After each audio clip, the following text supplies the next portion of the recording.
Narrative of My Captivity Among the Sioux Indians by Fanny Kelly. Chapter 1. Early History. Canada to Kansas. Death of my father. My marriage. Ho for Idaho. Crossing the Platte River. A storm. I was born in Orillia, Canada, in 1845. Our home was on the lake shore, and there amid pleasant surroundings I passed the happy days of early childhood. The years 1852 to 1856 witnessed, probably, the heaviest immigration the West has ever known in a corresponding length of time.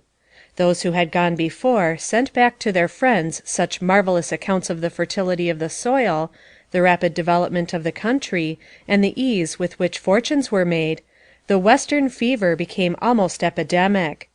Whole towns in the old Eastern States were almost depopulated. Old substantial farmers, surrounded apparently by all the comforts that heart could wish, sacrificed the homes wherein their families had been reared for generations, and, with all their worldly possessions, turned their faces toward the setting sun. And with what high hopes!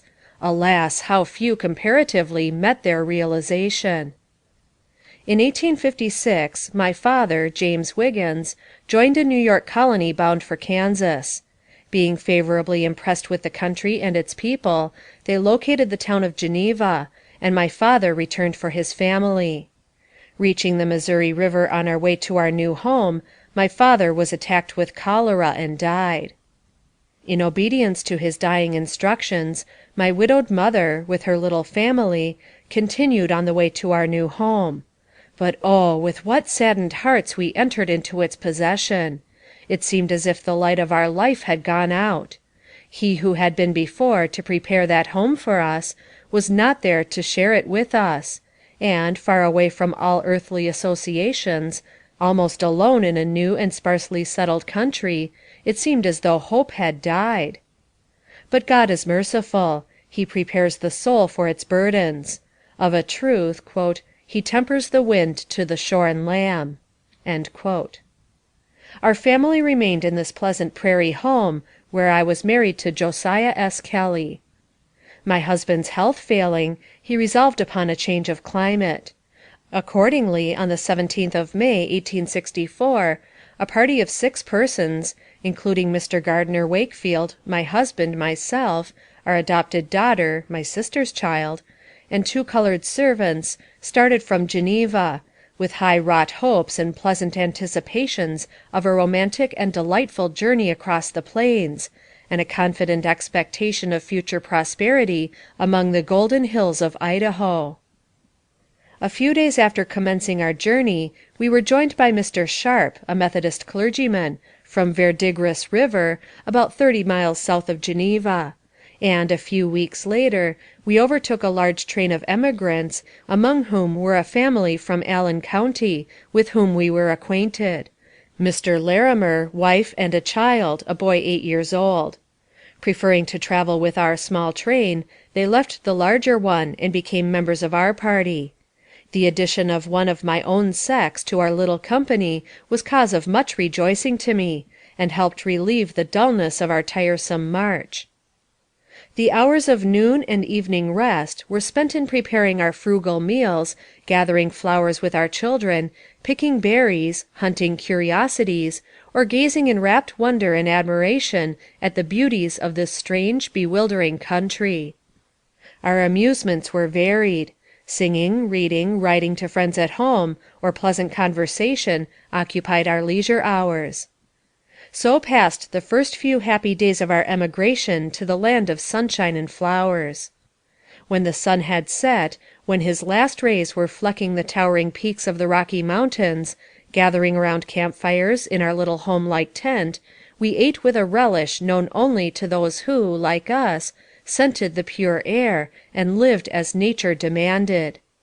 At night, when our camp had been arranged by Andy and Franklin, our colored men, it was always in the same relative position, Mr. Kelly riding a few miles ahead as evening drew near to select the camping ground.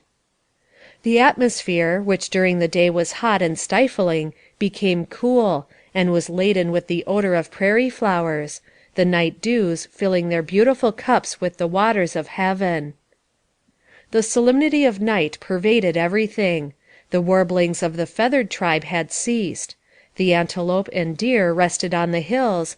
No sound of laughing, noisy children, as in a settled country. No tramping of busy feet, or hurrying to and fro. All is silent. Nature, like men, has put aside the labors of the day, and is enjoying rest and peace. Yonder, as a tiny spark, as a distant star, might be seen from the road a little camp-fire in the darkness spread over the earth. Every eye in our little company is closed, every hand still, as we lay in our snugly covered wagons, awaiting the dawn of another day. And the eye that never sleeps watched over us in our lonely camp, and cared for the slumbering travelers. Mr. Wakefield, with whom we became acquainted after he came to settle at Geneva, proved a most agreeable companion. Affable and courteous, unselfish, and a gentleman, we remember him with profound respect. A fine bridge crosses the Kansas River. A half-hour's ride through the dense heavy timber, over a jet-black soil of incalculable richness, brought us to this bridge, which we crossed. We then beheld the lovely valley of the prairies, intersecting the deep green of graceful slopes, where waves tall prairie grass, among which the wild flowers grow. Over hundreds of acres these blossoms are scattered, yellow, purple, white, and blue, making the earth look like a rich carpet of variegated colors. Those blooming in the spring are of tender, modest hue, in later summer and early autumn, clothed in gorgeous splendor. Solomon's gold and purple could not outrival them. Nature seemingly reveled in beauty for beauty's sake alone, for none but the simple children of the forest to view her in state. Slowly the myriad years come and go upon her solitary places. Tender springtime and glorious summer drop down their gifts from overflowing coffers, while the steps of bounding deer or the notes of singing birds break upon the lonely air. The sky is of wonderful clearness and transparency. Narrow belts and fringes of forest mark the way of winding streams. In the distance rise conical mounds, wrapped in the soft veil of dim and dreary haze. Upon the beaten road are emigrants wending their way, their household goods packed in long-covered wagons, drawn by oxen, mules, or horses; speculators working their way to some new town with women and children; and we meet with half-breed girls, with heavy eyelashes and sunburned cheeks, jogging along on horseback. I was surprised to see so many women among the emigrants, and to see how easily they adapted themselves to the hardships experienced in a journey across the plains. As a rule, the emigrants travel without tents, sleeping in and under wagons, without removing their clothing. Cooking among the emigrants to the far west is a very primitive operation, a frying pan and perhaps a Dutch oven comprising the major part of the kitchen furniture. The scarcity of timber is a source of great inconvenience and discomfort, buffalo chips being the substitute. At some of the stations, where opportunity offered, Mr. Kelly bought wood by the pound, as I had not yet been long enough inured to plains privations to relish food cooked over a fire made with "chips" of that kind. We crossed the Platte River by joining 4 wagon boxes together, then loaded the boat with goods, and were rowed across by about 20 men. We were several days in crossing. Our cattle and horses swam across. The air had been heavy and oppressively hot. Now the sky began to darken suddenly, and just as we reached the opposite shore, a gleam of lightning, like a forked tongue of flame, shot out of the black clouds, blinding us by its flash, and followed by a frightful crash of thunder. Another gleam and another crash followed, and the dense blackness lowered threateningly over us, almost shutting out the heights beyond, and seeming to encircle us like prisoners in the valley that lay at our feet. The vivid flashes lighting the darkness for an instant only made its gloom more fearful, and the heavy rolling of the thunder seemed almost to rend the heavens above it. All at once it burst upon our unprotected heads in rain. But such rain! Not the gentle droppings of an afternoon shower, or a commonplace storm, but a sweeping avalanche of water, drenching us completely at the first dash, and continuing to pour, seeming to threaten the earth on which we stood, and tempt the old Platte to rise and claim it as its own. Our wagon covers had been removed in the fording, and we had no time to put up tents for our protection until its fury was exhausted, and so we were forced to brave the elements, with part of our company on the other side of the swollen river, and a wild scene we could hardly discern through the pelting rain, surrounding us.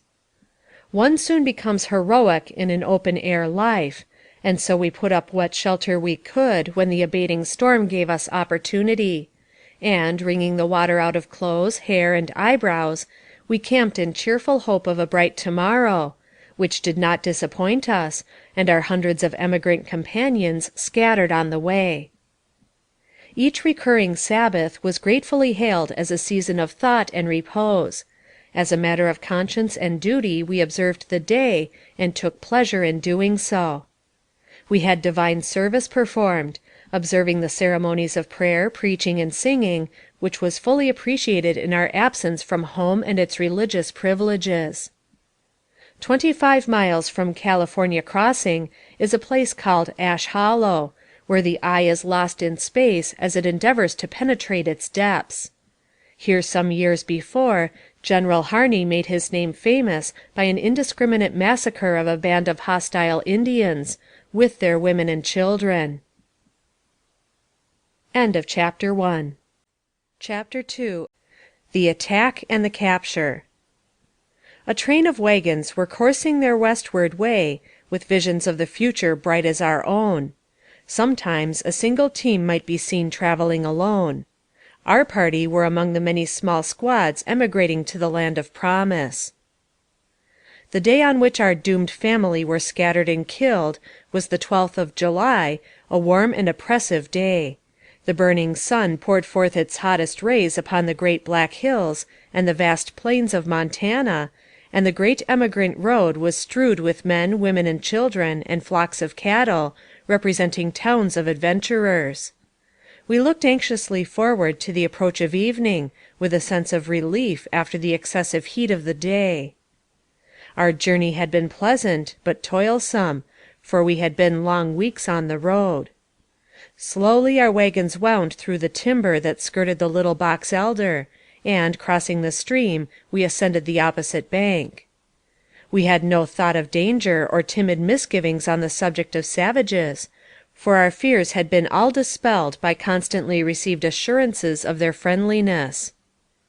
At the outposts and ranches we heard nothing but ridicule of their pretensions to warfare, and at Fort Laramie, where information that should have been reliable was given us, we had renewed assurances of the safety of the road and friendliness of the Indians.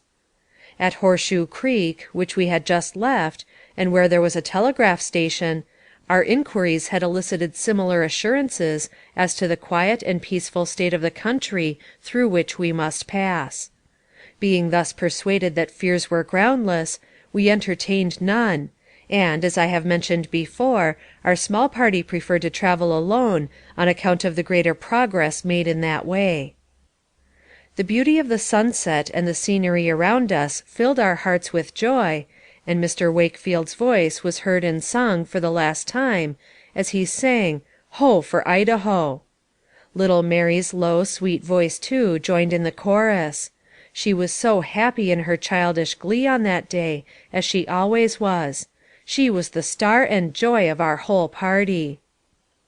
We wended our way peacefully and cheerfully on, without a thought of the danger that was lying like a tiger in ambush on our path. Without a sound of preparation or a word of warning, the bluffs before us were covered with a party of about 250 Indians, painted and equipped for war, who uttered the wild war whoop and fired a signal volley of guns and revolvers into the air. This terrible and unexpected apparition came upon us with such startling swiftness that we had not time to think before the main body halted and sent out a part of their force, which encircled us round at regular intervals, but some distance from our wagons. Recovering from the shock, our men instantly resolved on defense, and corralled the wagons. My husband was looked upon as leader, as he was principal owner of the train. Without regard to the insignificance of our numbers, Mr. Kelly was ready to stand his ground, but, with all the power I could command, I entreated him to forbear and only attempt conciliation. "If you fire one shot," I said, "I feel sure you will seal our fate, as they seem to outnumber us 10-1, and will at once massacre all of us." Love for the trembling little girl at my side, my husband, my friends, made me strong to protest against anything that would lessen our chance for escape with our lives. Poor little Mary! From the first she had entertained an ungovernable dread of the Indians, a repugnance that could not be overcome, although in our intercourse with friendly savages I had endeavored to show how unfounded it was, and persuade her that they were civil and harmless, but all in vain. Mr. Kelly bought her beads and many little presents from them, which she much admired, but she would always add, "They look so cross at me, and they have knives and tomahawks, and I fear they will kill me." Could it be that her tender young mind had some presentiment or warning of her horrid fate? My husband advanced to meet the chief and demand his intentions. The savage leader immediately came toward him, riding forward and uttering the words, "How, how," which are understood to mean a friendly salutation.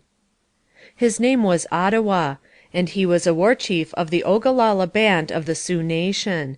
He struck himself on his breast, saying, "Good Indian me," and pointing to those around him, he continued, "Heap good Indian, hunt buffalo and deer." He assured us of his utmost friendship for the white people. Then he shook hands, and his band followed his example, crowding around our wagons, shaking us all by the hand over and over again, until our arms ached, and grinning and nodding with every demonstration of good will. Our only policy seemed to be temporizing, in hope of assistance approaching; and, to gain time, we allowed them unopposed to do whatever they fancied. First, they said they would like to change one of their horses for the one Mr. Kelly was riding, a favorite race horse. Very much against his will, he acceded to their request, and gave up to them the noble animal to which he was fondly attached. My husband came to me with words of cheer and hope, but oh, what a marked look of despair was upon his face, such as I had never seen before. The Indians asked for flour, and we gave them what they wanted of provisions. The flour they emptied upon the ground, saving only the sack. They talked to us partly by signs and partly in broken English, with which some of them were quite familiar, and as we were anxious to suit ourselves to their whims, and preserve a friendly intercourse as long as possible, we allowed them to take whatever they desired, and offered them many presents besides. It was, as I have said before, extremely warm weather, but they remarked that the cold made it necessary for them to look for clothing, and begged for some of our stock, which was granted without the slightest offered objection on our part. I, in a careless like manner, said they must give me some moccasins for some articles of clothing that I had just handed them, and very pleasantly a young Indian gave me a nice pair, richly embroidered with different colored beads. Our anxiety to conciliate them increased every moment, for the hope of help arriving from some quarter grew stronger as they dallied, and alas, it was our only one. They grew bolder and more insolent in their advances. One of them laid hold of my husband's gun, but being repulsed, desisted. The chief at last intimated that he desired us to proceed on our way, promising that we should not be molested. We obeyed, without trusting them, and soon the train was again in motion, the Indians insisting on driving our herd, and growing ominously familiar. Soon my husband called a halt. He saw that we were approaching a rocky glen, in whose gloomy depths he anticipated a murderous attack, and from which escape would be utterly impossible. Our enemies urged us still forward, but we resolutely refused to stir, when they requested that we should prepare supper, which they said they would share with us, and then go to the hills to sleep. The men of our party concluded it best to give them a feast. Mr. Kelly gave orders to our 2 colored servants to prepare at once to make a feast for the Indians. Andy said, "I think, if I knows anything about it, they's had their supper," as they had been eating sugar crackers from our wagons for an hour or more. The 2 colored men had been slaves among the Cherokees, and knew the Indian character by experience. Their fear and horror of them was unbounded, and their terror seemed pitiable to us, as they had worked for us a long time, and were most faithful, trustworthy servants. Each man was busy preparing the supper. Mr. Larimer and Frank were making the fire. Mr. Wakefield was getting provisions out of the wagon. Mr. Taylor was attending to his team. Mr. Kelly and Andy were out some distance gathering wood. Mr. Sharp was distributing sugar among the Indians. Supper, that they asked for, was in rapid progress of preparation, when suddenly our terrible enemies threw off their masks and displayed their truly demoniac natures. There was a simultaneous discharge of arms, and when the cloud of smoke cleared away, I could see the retreating form of Mr. Larimer and the slow motion of poor Mr. Wakefield, for he was mortally wounded. Mr. Kelly and Andy made a miraculous escape with their lives. Mr. Sharp was killed within a few feet of me. Mr. Taylor, I can never forget his face as I saw him shot through the forehead with a rifle ball. He looked at me as he fell backward to the ground, a corpse. I was the last object that met his dying gaze. Our poor faithful Frank fell at my feet pierced by many arrows. I recall the scene with a sickening horror. I could not see my husband anywhere, and did not know his fate, but feared and trembled. With a glance at my surroundings, my senses seemed gone for a time, but I could only live and endure. I had but little time for thought, for the Indians quickly sprang into our wagons, tearing off covers, breaking, crushing, smashing all hindrances to plunder, breaking open locks, trunks, and boxes, and distributing or destroying our goods with great rapidity, using their tomahawks to pry open boxes, which they split up in savage recklessness. Oh, what horrible sights met my view! Pen is powerless to portray the scenes occurring around me. They filled the air with the fearful war whoops and hideous shouts. I endeavored to keep my fears quiet as possible, knowing that an indiscreet act on my part might result in jeopardizing our lives, though I felt certain that we 2 helpless women would share death by their hands.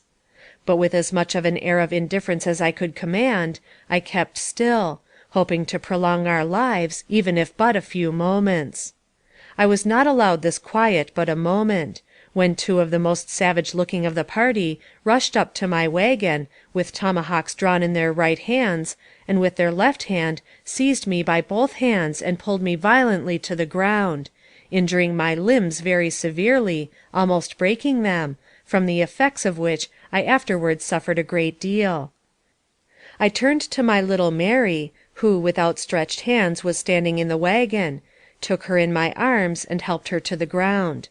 I then turned to the chief, put my hand upon his arm, and implored his protection for my fellow prisoner and our children. At first he gave me no hope, but seemed utterly indifferent to my prayers. Partly in words and partly by signs, he ordered me to remain quiet, placing his hand on his revolver that hung in a belt at his side, as an argument to enforce obedience. A short distance in the rear of our train, a wagon was in sight. The chief immediately dispatched a detachment of his band to capture or to cut it off from us, and I saw them ride furiously off in pursuit of the small party, which consisted only of 1 family and a man who rode in advance of the single wagon.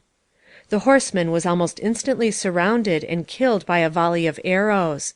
The husband of the family quickly turned his team around, and started them at full speed, gave the whip and lines to his wife, who held close in her arms their youngest child. He then went to the back end of his wagon, and threw out boxes, trunks, everything that he possessed. His wife, meantime, gave all her mind and strength to urging the horses forward on their flight from death. The Indians had by this time come very near, so that they riddled the wagon cover with bullets and arrows, one passing through the sleeve of the child's dress in its mother's arms, but doing it no personal injury. The terrified man kept the Indians at bay with his revolver, and finally they left him and rode furiously back to the scene of the murder of our train. End of chapter 2. My husband's escape. Burial of the dead. Arrival of the survivors at Deer Creek. An ill-timed ball. When the Indians fired their fatal volley into the midst of our little company, while yet they were preparing to entertain them with a hospitable supper, my husband was some distance from the scene of horror; but, startled by the unexpected report, he hurriedly glanced around, saw the pale, terror-stricken faces of his wife and child, and the fall of Reverend Mr. Sharp from the wagon, while in the act of reaching for sugar and other articles of food with which to conciliate our savage guests. The hopelessness of the situation struck a chill to his heart. Having laid down his gun to assist in the preparation of the feast, the utter futility of contending single-handed against such a host of infuriated demons was too apparent. His only hope, and that a slight one indeed, was that the Indians might spare the lives of his wife and child to obtain a ransom. In this hope he resolved upon efforts for the preservation of his own life, that he might afterward put forth efforts for our rescue, either by pursuit and strategy or by purchase. He was shot at, and the barbed arrows whizzed past him, some passing through his clothing. He saw Mr. Wakefield fall, and knew that he was wounded, if not killed. Mr. Larimer passed him in his flight for life toward some neighboring timber. Mr. Kelly then ran for some tall grass and sagebrush, where he concealed himself, favored by the fast approaching darkness. Scarcely daring to breathe, his mind tortured with agonizing fears for the fate of his wife and child, he seemed to hear from them the cry for help, and at one time resolved to rush to their rescue, or die with them. Any fate seemed better than such torturing doubt. But, realizing at last the utter hopelessness of an attempt at rescue, and knowing that it was a custom of the Indians, sometimes, to spare the lives of white women and children taken captive, for ransom, he again resolved, if possible, to save his own life, that he might devote all his energies, and the remnant of fortune the savages had not despoiled him of, to the accomplishment of the rescue of his wife and child. Lying in his perilous shelter, he saw darkness creep slowly around the hills, closing on the scene of murder and devastation, like a curtain of mercy dropped to shut out a hideous sight. He heard the noise of breaking and crashing boxes, and the voices of the Indians calling to each other. Then came the culmination of his awful suspense. The Indians had again mounted their horses, and, raising the terrible war song, chanted its ominous notes as they took their way across the hills, carrying his yearning thoughts with them.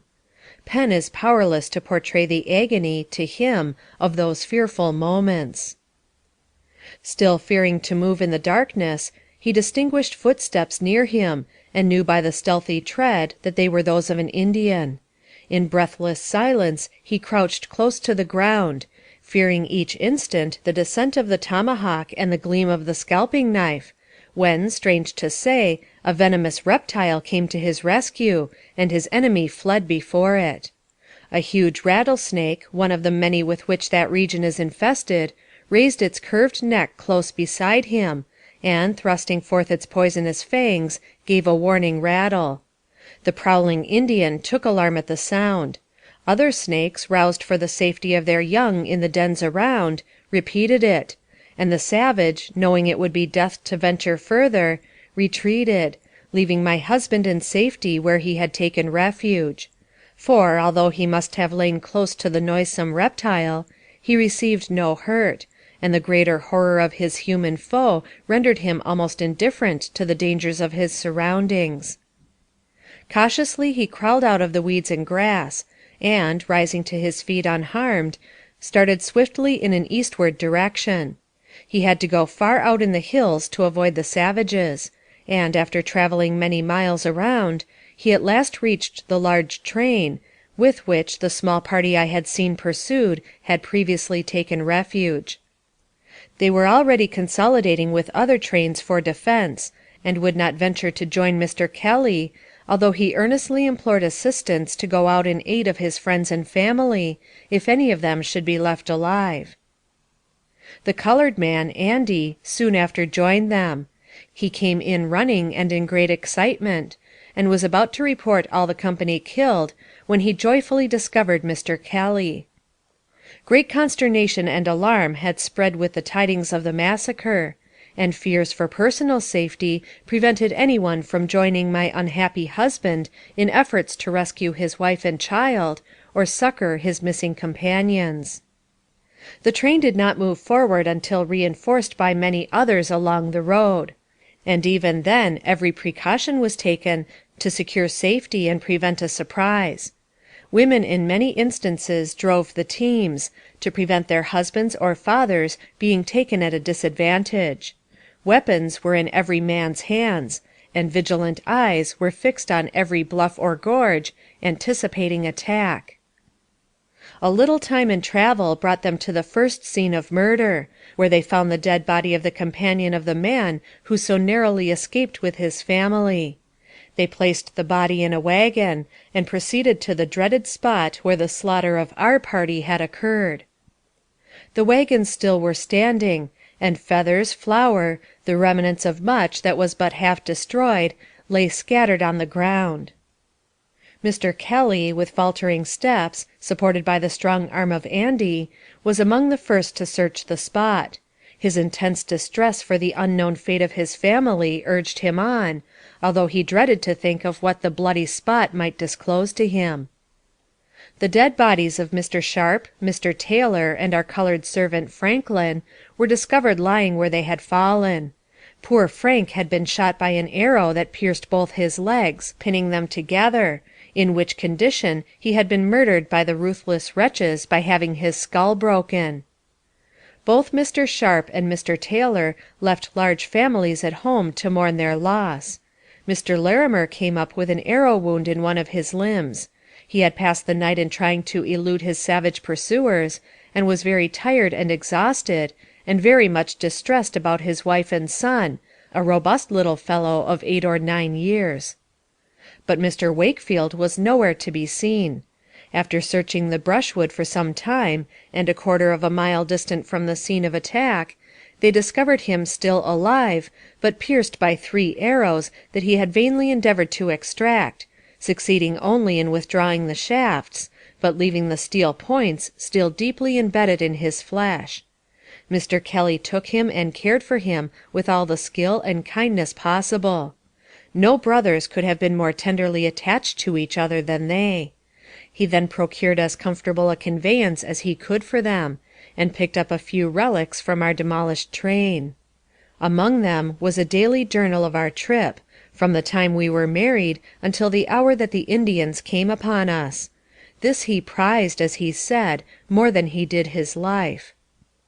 The next thing that was necessary to do, after the wounded were cared for, was to bury the dead, and a wide grave was dug and the 4 bodies solemnly consigned, uncoffined, to the earth.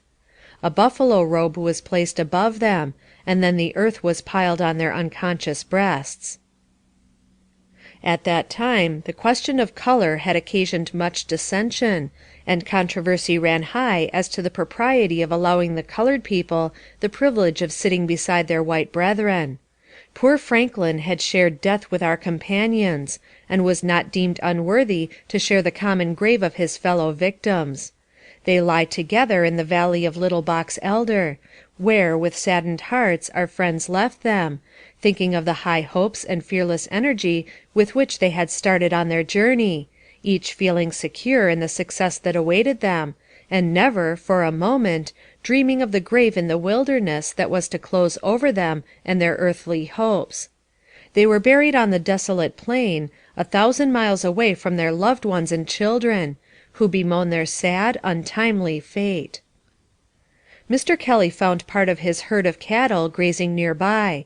Mr. Sharp's were still tied to the stake where he had carefully secured them. The Indians had taken our horses, but left the cattle, as they do when they are on the warpath, or unless they need meat for present use. They shot some of them, however, and left them to decay upon the plain. Many arrows were scattered upon the ground, their peculiar marks showing that their owners had all belonged to one tribe, though of different bands. They were similar in form and finish. Their shafts were round and 3 feet long, grooved on their sides, that the blood of the victim might not be impeded in its outward flow. Each had 3 strips of feathers attached to its top, about 7 inches in length, and on the other end a steel point, fastened lightly, so as to be easily detached in the flesh it penetrates. The depth of the wound depends on the distance of the aim, but they sometimes pass quite through the body, though usually their force is exhausted in entering a few inches beyond the point. The wounded being made as comfortable as circumstances would allow, the train left the spot in the evening, and moved forward to an encampment a mile distant from the sad place where the journey of our lost companions had ended forever, whose visions of the golden land must be a higher and brighter one than earthly eyes can claim. Early next day the travelers arrived at Deer Creek Fort, where Mr. Kelly found medical aid for the wounded, and procured a tent to shelter them, and devoted himself to alleviating their sufferings, and, with the assistance of the kind people of the fort, succeeded in arranging them in tolerable comfort. Captain Reinhardt was commanding officer at Deer Creek, and ordered the property of the deceased to be delivered over to him, which Mr. Kelly did. The story of the attack and massacre had traveled faster than the sufferers from its barbarity. The garrison had learned it before the train arrived, through some soldiers returning from Fort Laramie, where they had been to receive money from the paymaster, who had heard an account of the attack on the road, and had a passing glimpse of the terrible field of slaughter. The evening that the large train arrived at the fort, the officers gave a ball, and the emigrant women were invited, from the trains camped in the vicinity, to join in these inappropriately timed festivities. The mother of the child who had so narrowly escaped death, having lost her own wardrobe in her efforts to escape the pursuit of the Indians, borrowed a dress from a lady who resided at the fort, and attended the entertainment, dancing and joining in the gaieties, when the burial of their companion and our poor men had just been completed, and the heavy cloud of our calamity had so lately shrouded them in gloom. Such are the effects of isolation from social and civil influence, and contact with danger, and familiarity with terror and death. People grow reckless, and often lose the gentle sympathies that alleviate suffering, from infrequent intercourse with it in its worst forms. End of chapter 3. Beginning of my captivity. The facts related in the preceding chapter concerning matters occurring in Mr. Kelly's experience, and adventures after the attack upon our train, were related to me after my restoration to freedom and my husband by him. I now return to the narration of my own terrible experiences. I was led a short distance from the train, with Mary, and told to remain quiet, and tried to submit. But oh, what a yearning sprang up in my heart to escape, as I hoped my husband had done. But many watchful eyes were upon me, and enemies on every side, and I realized that any effort then at escape would result in failure, and probably cause the death of all the prisoners. Mrs. Larimer and her boy came to us, trembling with fear, saying, "The men have all escaped and left us to the mercy of the savages." In reply, I said, "I do hope they have. What benefit would it be to us to have them here, to suffer this fear and danger with us? They would be killed, and then all hope of rescue for us would be at an end." Her agitation was extreme. Her grief seemed to have reached its climax when she saw the Indians destroying her property, which consisted principally of such articles as belonged to the daguerrean art. She had indulged in high hopes of fortune from the prosecution of this art among the mining towns of Idaho. As she saw her chemicals, picture cases, and other property pertaining to her calling being destroyed, she uttered such a wild despairing cry as brought the chief of the band to us, who, with gleaming knife, threatened to end all her further troubles in this world. The moment was a critical one for her. The Indians were flushed with an easy won victory over a weak party. They had tasted blood, and it needed but slight provocation for them to shed that even of defenseless women and children. My own agony could be no less than that of my companion in misfortune. The loss of our worldly possessions, which were not inconsiderable, consisting of a large herd of cattle and groceries and goods of particular value in the mining regions, I gave no thought to. The possible fate of my husband, the dark, fearful future that loomed before myself and little Mary, for whose possible future I had more apprehension than for my own, were thoughts that flashed through my mind to the exclusion of all mere pecuniary considerations. But my poor companion was in great danger, and perhaps it was a selfish thought of future loneliness in captivity which induced me to intercede that her life might be spared. I went to the side of the chief, and, assuming a cheerfulness I was very far from feeling, pled successfully for her life. I endeavored in every way to propitiate our savage captor, but received no evidence of kindness or relenting that I could then understand. He did present me, however, a wreath of gay feathers from his own head, which I took, regarding it merely as an ornament, when in reality, as I afterward learned, it was a token of his favor and protection. He then left us, to secure his own share of plunder, but we saw that we were surrounded by a special guard of armed men, and so gave up all struggle against what seemed an inevitable doom, and sat down upon the ground in despair. I know now that night had come upon us while we sat there, and that darkness was closing the scene of desolation and death before their arrangements for departure were completed. The first intimation we had that our immediate massacre was not intended, was a few articles of clothing presented by a young Indian, whose name was Wechela, who intimated that we would have need for them. It was a pitiable sight to see the terrified looks of our helpless children, who clung to us for the protection we could not give. Mrs. Larimer was unconscious of the death of any of our party. I did not tell her what my eyes had seen, fearing that she could not endure it, but strove to encourage and enliven her, lest her excitement should hasten her death or excite the anger of our captors.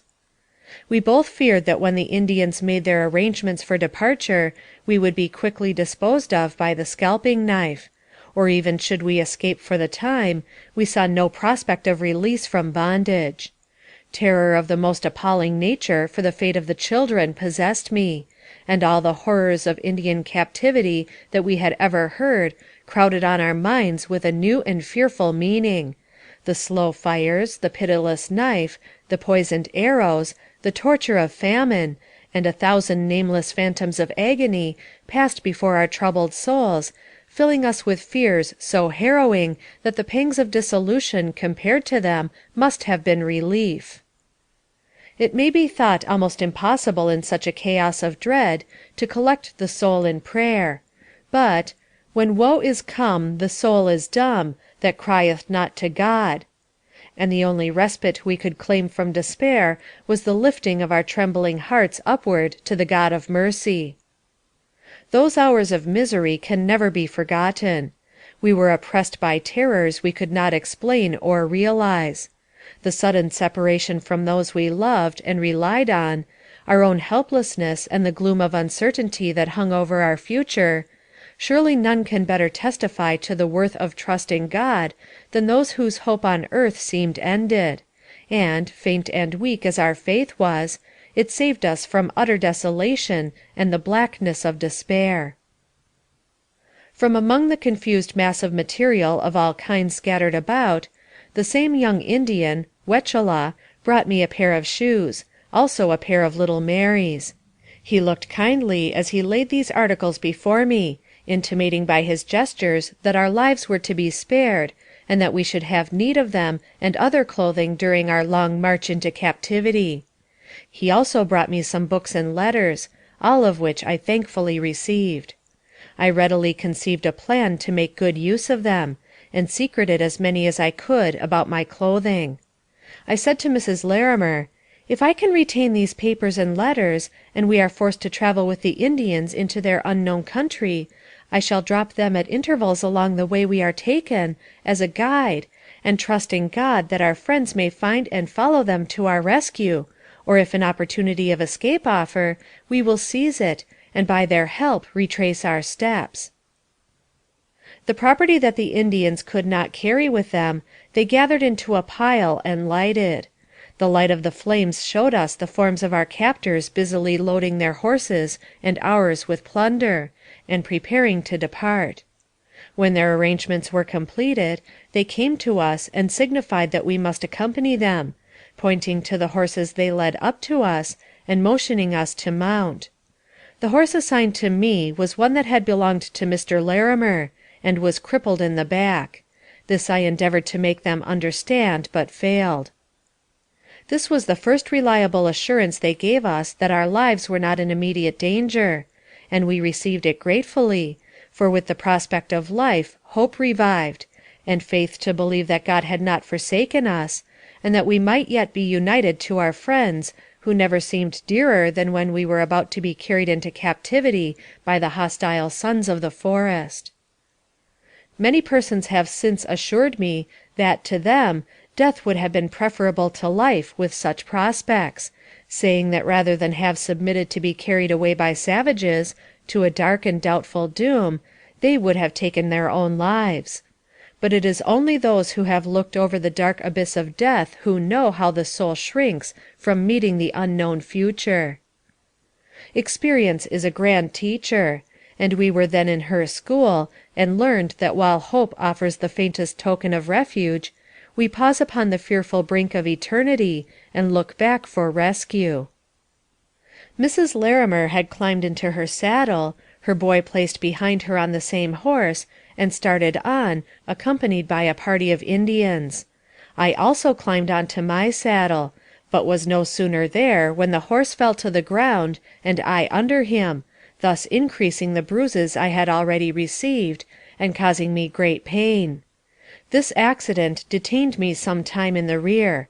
A dread of being separated from the only white woman in that awful wilderness filled me with horror. Soon they had another horse saddled for me, and assisted me to mount him. I looked around for my little Mary. There she stood, a poor helpless lamb, in the midst of bloodthirsty savages. I stretched out my arms for her imploringly. For a moment they hesitated. Then, to my unspeakable joy, they yielded, and gave me my child. They then started on, leading my horse. They also gave me a rope that was fastened around the horse's underjaw. The air was cool, and the sky was bright with the glitter of starlight. The water, as it fell over the rocks in the distance, came to our eager ears with a faint, pleasant murmur. All nature seemed peaceful and pitiless in this calm repose, unconscious of our desolate misery. The cry of night birds and chirp of insects came with painful distinctness as we turned to leave the valley of the Little Box Elder. Straining my eyes, I sought to penetrate the shadows of the woods where our fugitive friends might be hid. The smoldering ruins of our property fell into ashes, and the smoke faded away. Night had covered the traces of confusion and struggle with her shrouding mantle, and all seemed quiet and unbroken peace. I turned for a last look, and even the smoke was gone. The solemn trees, the rippling water, the soft night wind and the starlight, told no tale of the desolation and death that had gone before, and I rode on in my helpless condition, with my child clinging to me, without guide or support, save my trust in God. End of chapter 4. Plan for little Mary's escape. Tortures of uncertainty. Unsuccessful attempt to escape. The Indians left the scene of their cruel rapacity, traveling northward, chanting their monotonous war song. After a ride of 2 miles through tall weeds and bushes, we left the bottom lands and ascended some bluffs, and soon after came to a creek which was easily forded, and where the Indians quenched their thirst. The hills beyond began to be more difficult to ascend, and the gorges seemed fearfully deep, as we looked into the black shadows unrelieved by the feeble light of the stars. In the darkness of our ride, I conceived a plan for the escape of little Mary. I whispered in her childish ear, "Mary, we are only a few miles from our camp, and the stream we have crossed you can easily wade through. I have dropped letters on the way, you know, to guide our friends in the direction we have taken. They will guide you back again, and it may be your only chance of escape from destruction. Drop gently down and lie on the ground for a little while, to avoid being seen. Then retrace your steps, and may God in mercy go with you. If I can, I will follow you." The child, whose judgment was remarkable for her age, readily acceded to this plan. Her eye brightened, and her young heart throbbed as she thought of its success. Watching the opportunity, I dropped her gently, carefully, and unobserved to the ground, and she lay there while the Indians pursued their way, unconscious of their loss. To portray my feelings upon this separation would be impossible. The agony I suffered was indescribable. I was firmly convinced that my course was wise, that I had given her the only chance of escape within my power, yet the terrible uncertainty of what her fate might be in the way before her was almost unbearable. I continued to think of it so deeply that at last I grew desperate, and resolved to follow her at every risk. Accordingly, watching an opportunity, I too slipped to the ground under the friendly cover of night, and the horse went on without its rider. My plan was not successful. My flight was soon discovered, and the Indian wheeled around and rode back in my pursuit. Crouching in the undergrowth, I might have escaped in the darkness, were it not for their cunning. Forming in a line of 40 or 50 abreast, they actually covered the ground as they rode past me. The horses themselves were thus led to betray me, for, being frightened at my crouching form, they stopped and reared, thus informing them of my hiding place. With great presence of mind I arose the moment I found myself discovered, and, relating my story, the invention of an instant, I succeeded partly in allaying their anger.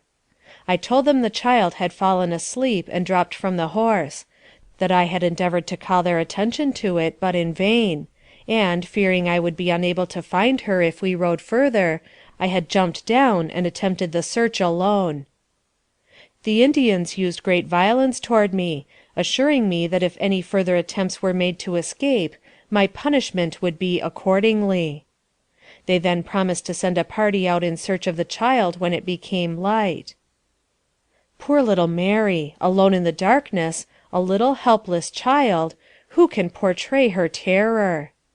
With faith to trust, and courage to dare, that little trembling form through the long hours of the night kept watch. The lonely cry of the night bird had no fear in its melancholy scream for the little wanderer who crouched amid the prairie grass. The baying of the gray wolf, as he passed the lonely watcher, might startle, but could not drive the faith from her heart. Surely God is just, and angels will guide the faltering feet to friends and home. Innocent of wrong, how could she but trust that the unseen hands of spirits would guide her from the surrounding perils? End of chapter 5.